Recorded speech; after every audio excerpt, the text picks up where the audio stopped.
But we're going to begin this hour with more on the war in the Middle East and one American mother's journey with her 3 children from a bomb shelter in Israel back to these United States. We first spoke to Jessica Nagar Zindani 3 weeks ago when she, her husband, and her 3 children were all living in a room that served as a bomb shelter. She told us about the terrifying attacks on October 7th and the confusion they faced as they tried to find a safe way out of Israel. This morning, we're happy to report that Jessica and her family have made it out safely.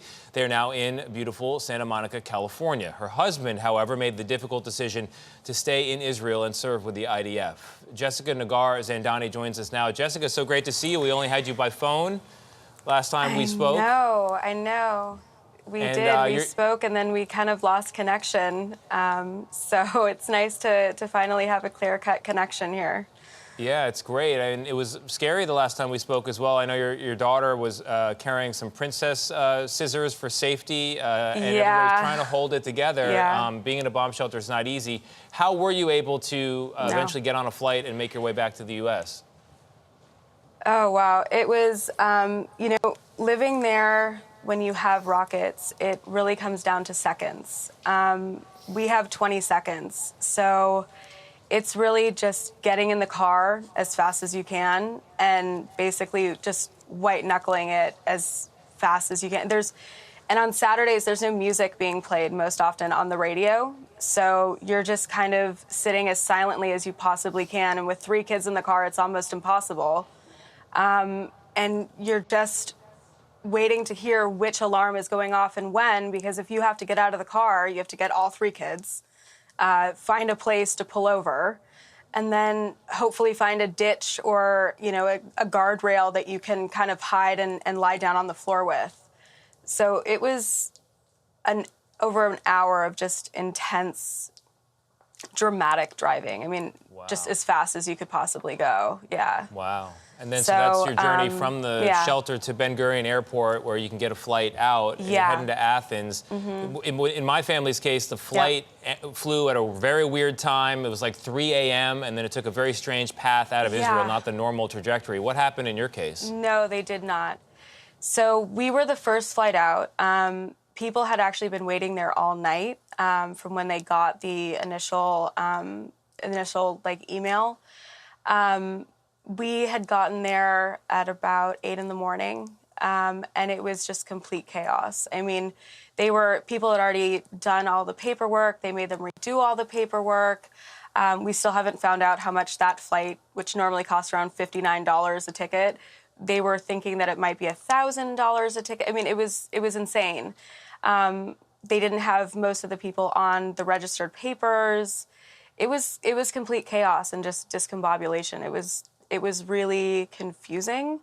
Once we got on and we were able to check in, we were waiting in that to get onto the plane. As we boarded, we were waiting to get onto the tarmac, and we could hear the sirens going on around us. So we kind of had this. We knew it was coming. And we get onto the plane. The pilot says, okay, we need 90 in the back, 60 in the middle, and 30 in the front. If you have a problem, there's other people that want to get on. There is no first class. There's no fighting over seats. Just sit down. We taxied for maybe 20 seconds to the nearest any kind of runway that they're able to do. We took off at a 45-degree angle, which was insane. I didn't even know that they could do that. And as I looked out the window, I realized that there was this light, and I'm thinking, okay, it has to be a reflection.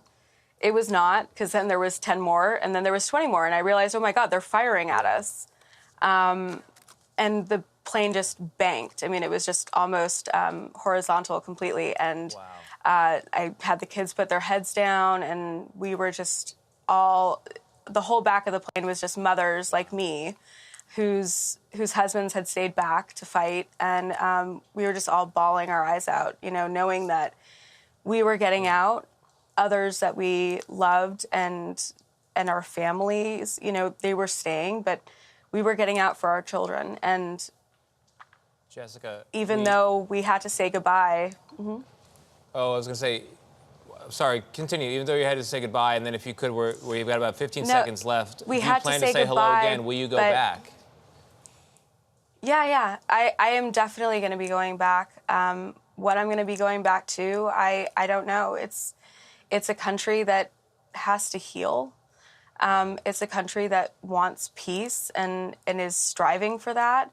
Our hearts break for both our own and also the mothers on the other side that never chose this, and the children on the other side. You know, it's a very confusing time because there has to be some kind of healing to bring back not just the Palestinians but also the Israeli Arabs. You know, it's a trust that these are our neighbors, these are our pharmacists, our parliament members, our judges. That it's beyond shattering. So It is, Jessica. It is beyond shattering, yeah. and we all root for peace. Otherwise, it'll be our children fighting the next war. Jessica Nagar Zindani, we're so Yeah. happy you're safe, and thank you so much for being with us this morning. Me too.